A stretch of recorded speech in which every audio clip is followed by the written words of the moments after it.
SQE candidates gather round. This video deals with FLK business law and explains the role of the board of directors in corporate governance, a subject that lies at the heart of understanding how companies are effectively managed. Imagine the board as the captain of a ship, entrusted with steering the company toward long-term success, while balancing the diverse interests of shareholders, employees, and other stakeholders. The board's responsibilities include setting the company's strategic direction, ensuring that sufficient resources are available to achieve its goals, and establishing a framework of checks and controls that effectively manages business and legal risks.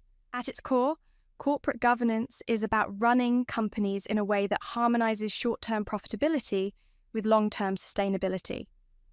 Shareholders, whether they are day traders focused on quick gains or long-term investors looking for stable dividends, have a vested interest in how the company performs. Yet, it is the board of directors that bears the responsibility for the daily management of the company. Their decisions affect not only the internal workings of the corporation, but also have wider implications for employees, customers, and even the broader economy. When a company fails due to poor decision-making or a misalignment of interests, the consequences can ripple throughout society, causing job losses, financial instability, and broader economic disruption. The law, particularly in England, takes an approach that is deliberately non-prescriptive. Rather than dictating every detail of how a company should be run, the legal framework, including the Companies Act and the Model Articles of Association, provides a structure within which companies operate. This approach allows firms the flexibility to design their own governance arrangements. For instance, in public companies listed on the stock market, a corporate governance code exists as a set of best practice recommendations. Companies are expected to either comply with these guidelines or explain to their shareholders why deviations are necessary.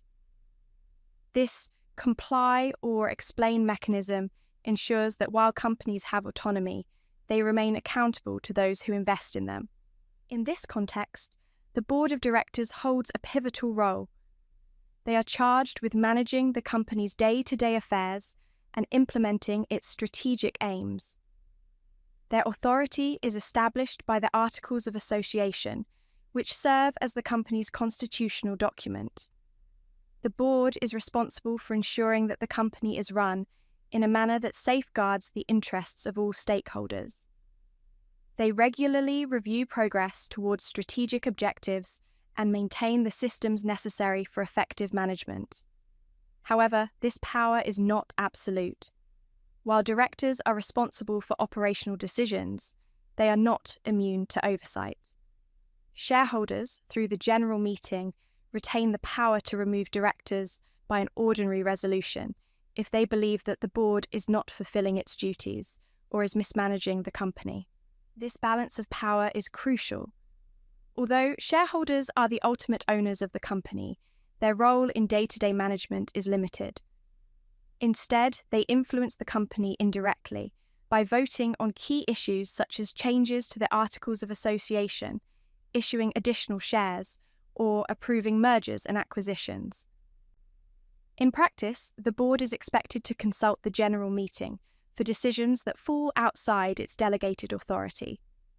When disagreements arise between the board and the shareholders, the resolution lies not in the shareholders taking over management, but in replacing the board with a new team that better reflects their interests. Another significant area of focus is executive remuneration. Being a director is not a job in the traditional sense. It is a position of responsibility. Directors typically do not receive payment solely for holding office. Instead, any remuneration is linked to additional roles as senior managers. In larger corporations, especially those operating in competitive industries like banking, directors can command substantial salaries, sometimes running into hundreds of millions of pounds. However, such high levels of pay are subject to intense scrutiny and must be approved by the shareholders. This mechanism is designed to ensure that executive remuneration is aligned with the company's performance and the long-term interests of its investors.